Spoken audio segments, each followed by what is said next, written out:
Hello, this is Fenella with We Companions, and today I'm going to talk about founding a small animal rescue.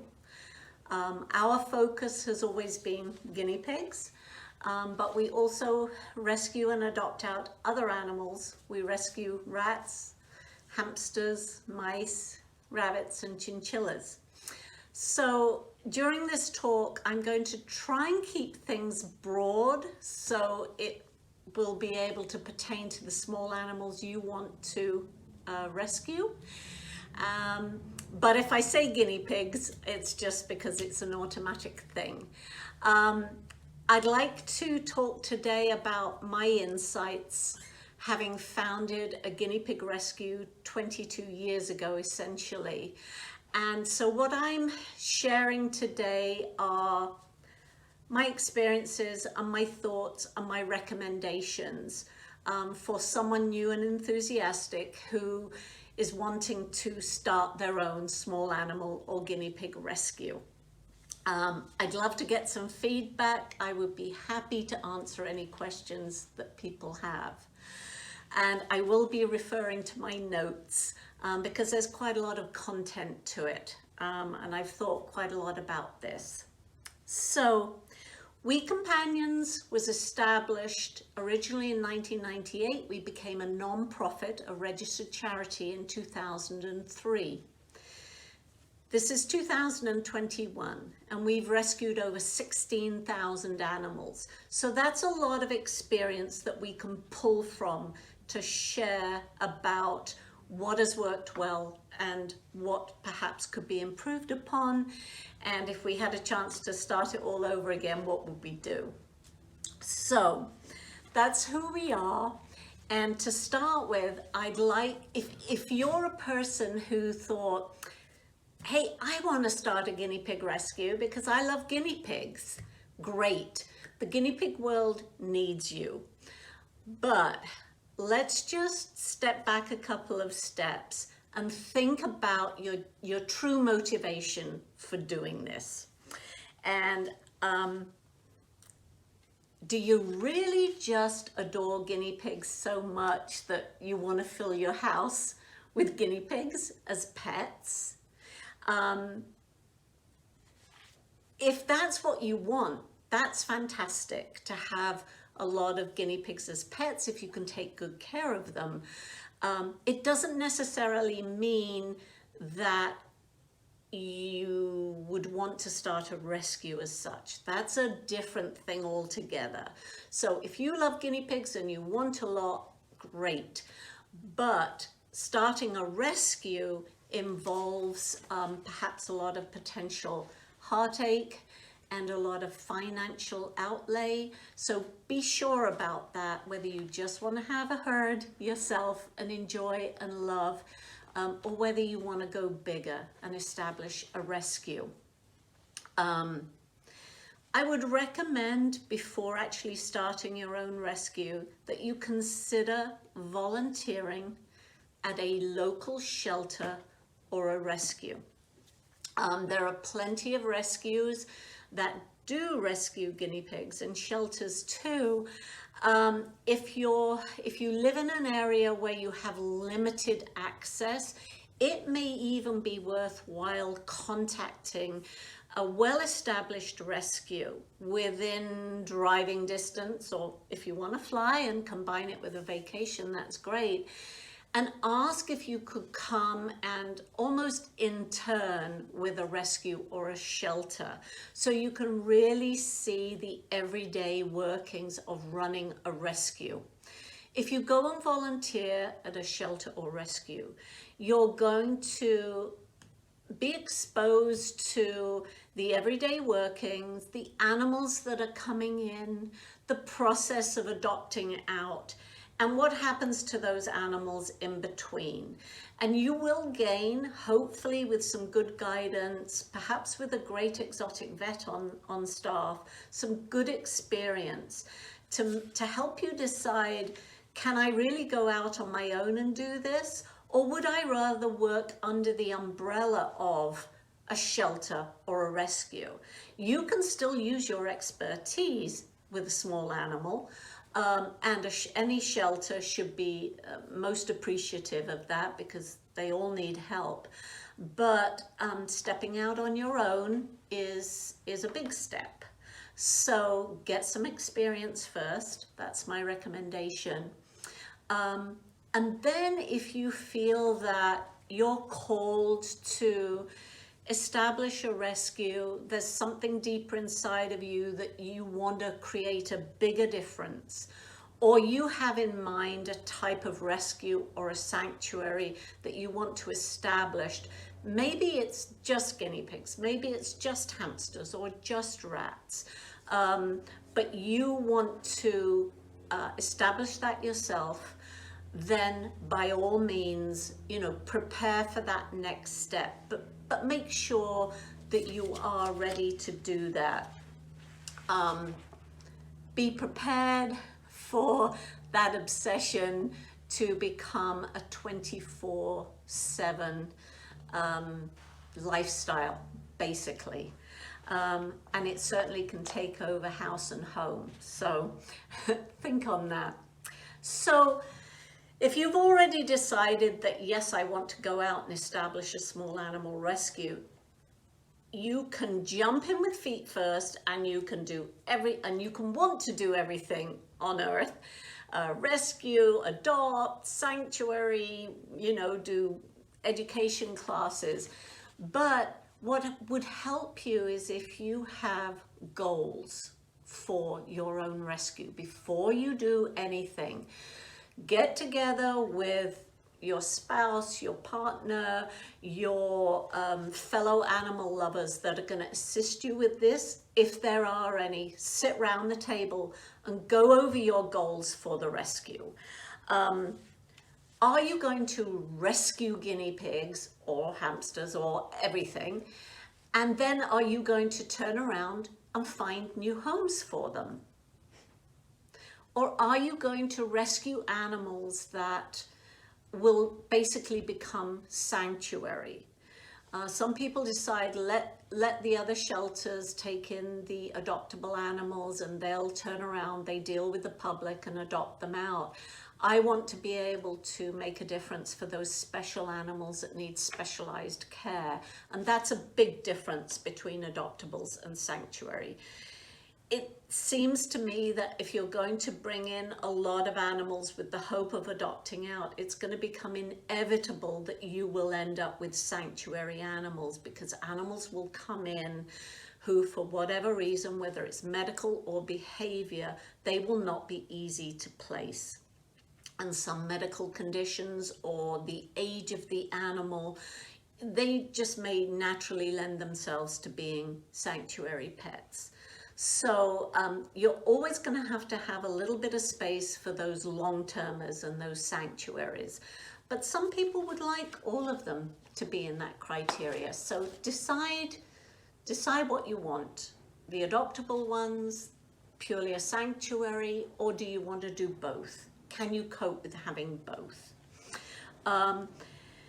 And if you're going for a sanctuary animal, be clear on your criteria of sanctuary.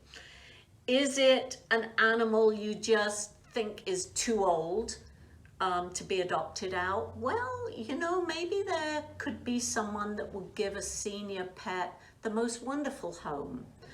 But if you're going to have a criteria, have an age frame, have behavioral criteria, or health conditions. Is it easily manageable, a health condition, or is it something that you really think that this guinea pig is more or less on hospice care or may need to go urgently to the vet at any time?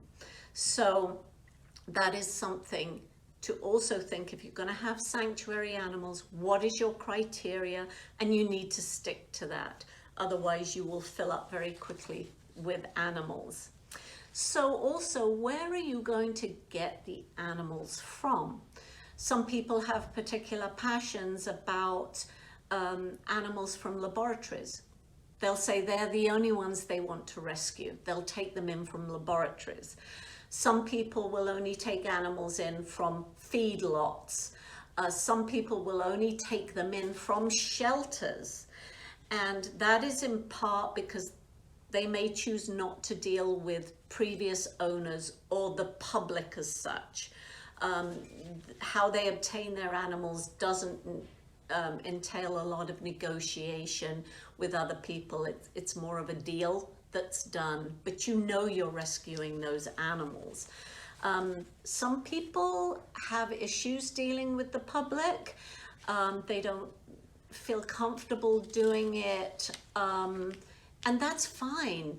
That's your choice. If you don't want to take privately owned pets, then that's fine. That's your criteria, that's your policy, but you have to stick to it. Also, what about geographic area? Are you just going to take animals from your town, your state, your county? Or are you going to cover bigger areas? And if so, what are the boundaries of your geographical area? Some people don't confine it to a geographical area. They confine it to the animals themselves and what conditions they're in and the urgency of the rescue. So if you want to have a geographical boundary, make sure you all know what it is and you agree to that. What are your limits on intake? And that is really reserved to space and housing and finances. You've got to have the resources to take care of the animals that you're bringing in. It's okay to do fundraisers, but it's advisable that you actually already have that money at hand for emergencies or unexpected rescues, so you can promptly attend to the medical needs of those animals. Please, if you want to live less of a stressful life, do the fundraising, have that fund for medical ready for those cases that are going to come in, and then you avoid that panic fundraising for a surgery for an animal that's just come in and that has to be delayed because you're raising funds. So what are your limits? Do you have a large property? Do you have rooms? Do you have extra houses? Where are you going to house these animals in size appropriate enclosures? And do you have the resources to take care of them? All right. Are you going to work alone, or are you going to work with other shelters and rescues? My philosophy is that if you work together with other rescues, you'll get a lot more done in the world, and you can support each other. There's no one that understands a rescuer's challenges than another rescuer. And even if it's just to call each other and bounce some scenarios off them, some cases off them, and say, well, what would you do? You support each other in the work that you do, and it's very, very important. So are you going to be placing animals through local pet stores? What would your criteria be for that? Or are you only going to do direct adoptions yourselves? So it's partnerships that can work very well together, but you have to face some challenges with that too. But for me, I think I would say find a good rescue that will mentor you when the going gets tough, because there will be some tough days, that's for certain. So the nuts and bolts really of establishing your rescue. So as I said, what housing resources do you have? Good husbandry is essential for healthy animals, and you have to be able to provide the cage space necessary. You need an isolation area for an animal that may have something that could spread to the others. And you may have to have an area for more intensive care so you can keep a closer eye on them. I have that area. and it's in my main living room, so I can watch those animals all the time. I can feed them more frequently. I can see what's going on with them, and you do need that area. So what help do you have? Do you already have a team of friends that you're all, fighting for the common cause and you're all going to be working together? Or do you need to recruit volunteers and helpers to help you with your work? If you're going to have volunteers, how are you going to recruit them? How are you going to train them? And a fantastic volunteer can be an absolute asset to your rescue, but you have to have someone who will work well within your team, know what they're doing, be well trained, and will work under the same philosophy that you have. You do need the help if you're going to grow, so you need to think about these things well in advance. If you're a person that doesn't get on great with folks, you may choose a buddy who is really great with people, works well with people, who can head up that volunteer side of the rescue and take that stress off you. Do you have access to good vet care? With small animals like guinea pigs and hamsters, their care is a little bit more specialized, especially here in the States. Maybe there are other countries where the vets are more broadly trained and they do see more of the small animals. But here we have that challenge of needing to use vets that have that special training and experience, and they can be few and far between. So you can't run a rescue without veterinary support. There is a great deal that you can learn to do yourself, as in basic wellness checks and basic routine care of the animals. However, there will arise emergencies and there will arise cases that you need to seek good, solid veterinary care for. And so you need to establish that contact as you're starting your rescue or before you start that rescue. Most vets will be happy to work with perhaps at least one rescue, and it's great experience for them. Many vets are often mentoring veterinary students, and you can bring in cases that they can learn and teach about. They can improve their surgical skills with the spaying and neutering perhaps that you're going to do, or difficult surgeries that need to be done on animals. So there's a definite win-win on both sides, and the vet needs your support and you need the vet's support. So please search out a vet that will assist you in what you're doing. And how are you going to network your animals that are up for adoption? Are you going to have people come to your home if that's where the animals are housed, and do adoptions in your living room, just one-on-one, and you have the supplies there and everything?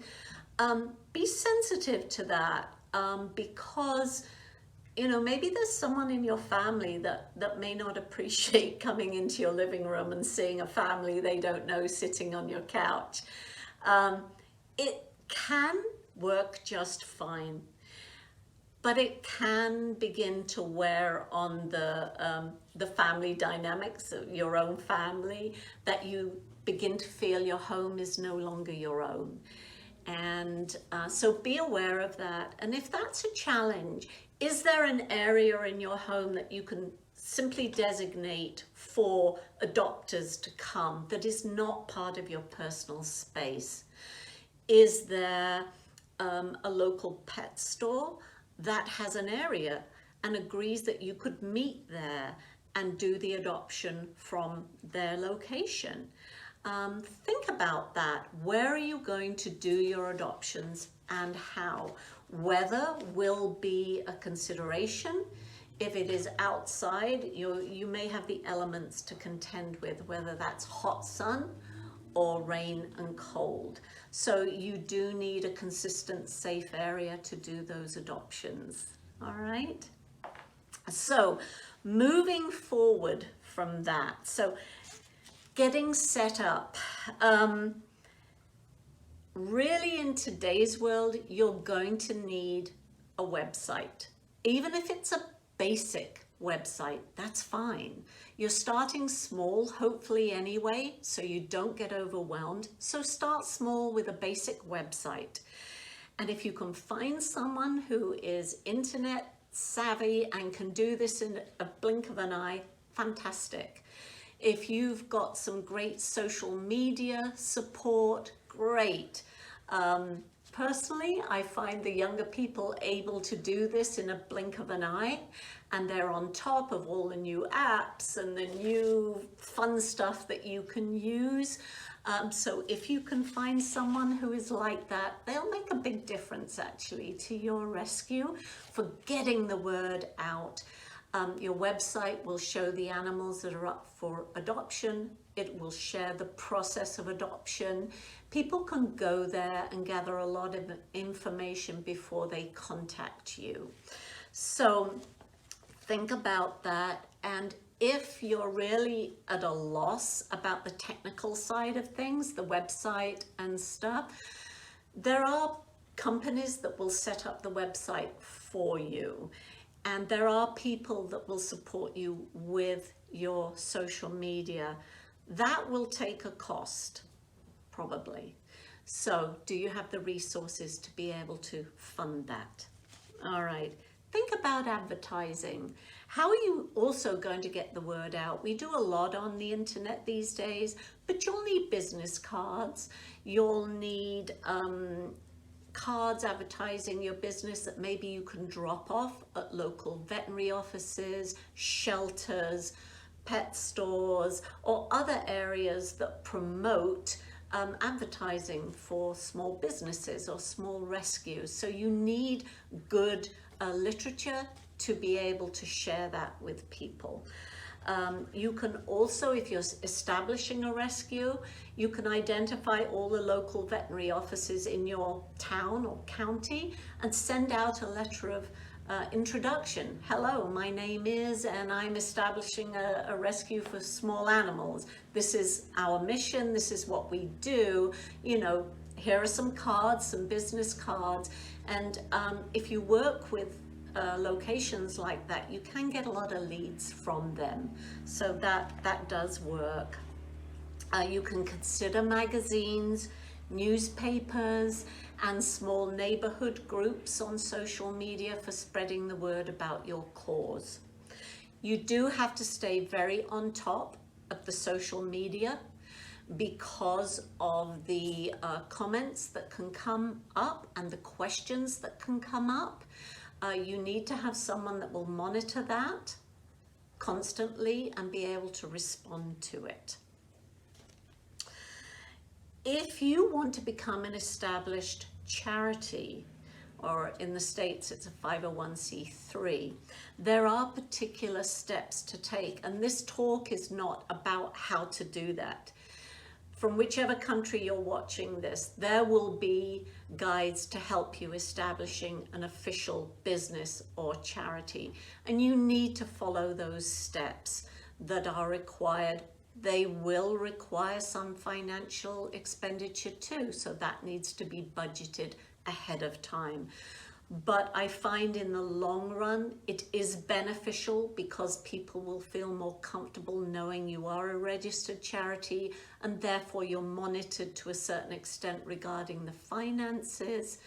But it will also mean you have to be much better at record keeping and dealing with these official entities that want all the paperwork right and updated and that kind of thing. So you need a good secretary that can take care of this kind of thing. If you're going to use a website or a social media page, someone who loves taking really good photos of animals and has a creative mind to write up some great stories about the animals, they will speak much stronger than anything else. A cute photo with a fabulous write-up, and everyone will be wanting that particular animal. So find someone who can really fulfill that niche, and you'll reap the benefits. And as I said, moving forward, you really need to establish that veterinary contact. All right. You need to research where you're going to get your supplies from. The supplies not only to look after the animals that you have in your care, but are you going to then sell supplies for the people that come and adopt the animals? The animals should be kept on the same diet, at least initially. So selling them or making that food or the hay part of the adoption fee is something you're going to have to consider, but you're probably going to have to buy things in bulk or buy wholesale. So you're kind of acting as a business now. You're going to have a license to do that. And again, you're going to have to keep really good records for that. But in the long run, that will help your expenses greatly. You need good storage. You need a place to have this stuff stored. Many businesses will ask that there is a minimum amount that's purchased with each purchase. And with it being food or hay or supplies for small animals, you need to be able to store that safely, usually in a rodent-proof, cool, dark area. So do you have access to that? Or can you buy something where you can store all that, or create an area where you can store it? Is there a local business, market, a grower who would be happy to donate fresh vegetables to you? Guinea pigs need their fresh veggies every day. So if you've got a business that will donate their excess to you, and that makes them feel good and you appreciate it and it works into your schedule, great. It's always great to get donations. However, on the downside of that, remember that these vegetables are often left over and they may be just about to turn. So you need a prompt pickup, you need a prompt distribution to your animals. And sometimes they aren't always appropriate for your animals.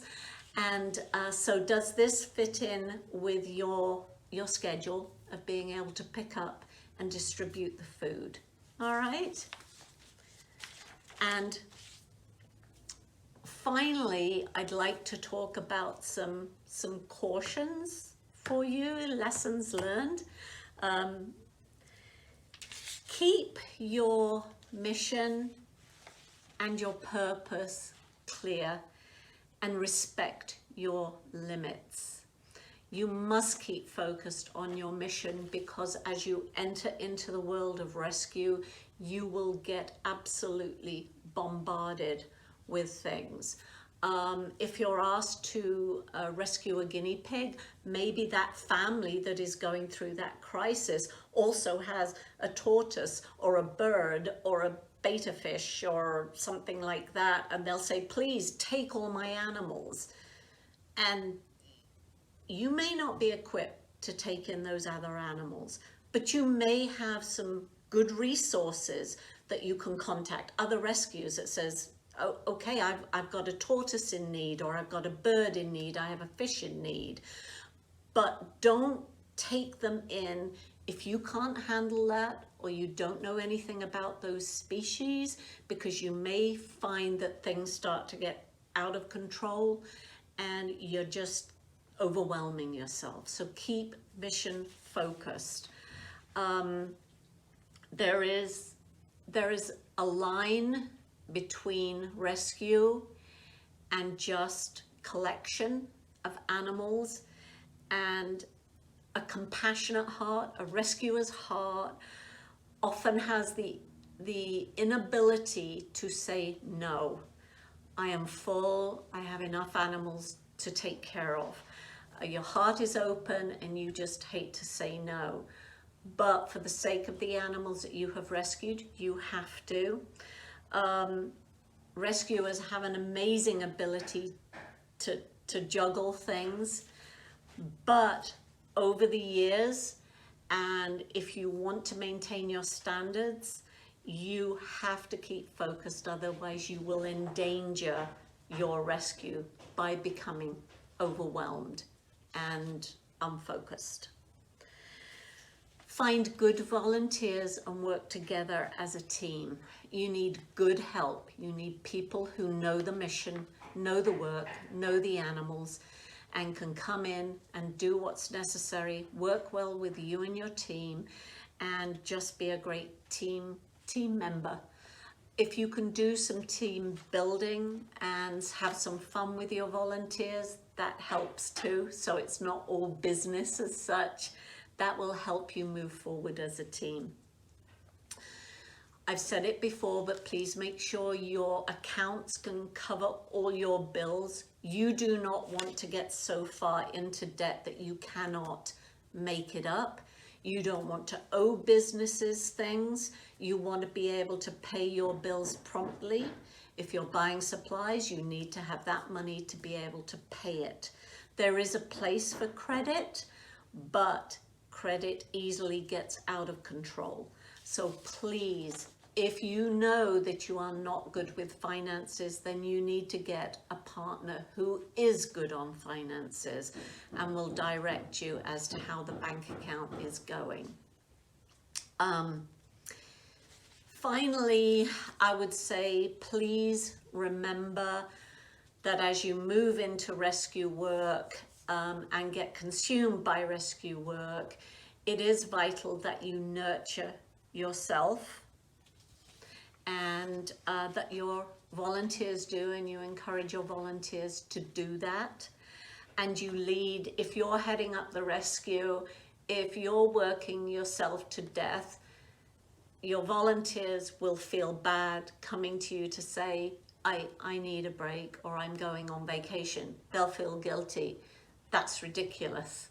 So lead by example. Also take time for yourself and let the volunteers help out a little bit extra, rotate time off, vacations, a little bit of a break, because you need it.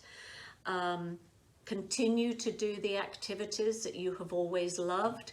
If you do your yoga classes or you go hiking, continue to do it, because it is too easy for an urgent rescue to take up that time, and before you know it, it's been a month since you've done your favorite thing, and you will begin to lose that spark in you that you need to nurture to be able to continue on. Please celebrate the successes that you have, share them, celebrate them, acknowledge the disappointments. There will be mistakes along the way. Be honest about them. Talk with your team about them. Be honest and say, okay, how can we do better next time? You will only learn from those experiences, and try not to make them again. If you're honest when they happen and you come up with a plan for the future, you'll just get stronger and stronger, and it'll be fine. Rejoice in the lives that you do save, and do not lose yourself in the sadness of the animals that you cannot help. You're saving lives, and celebrate that.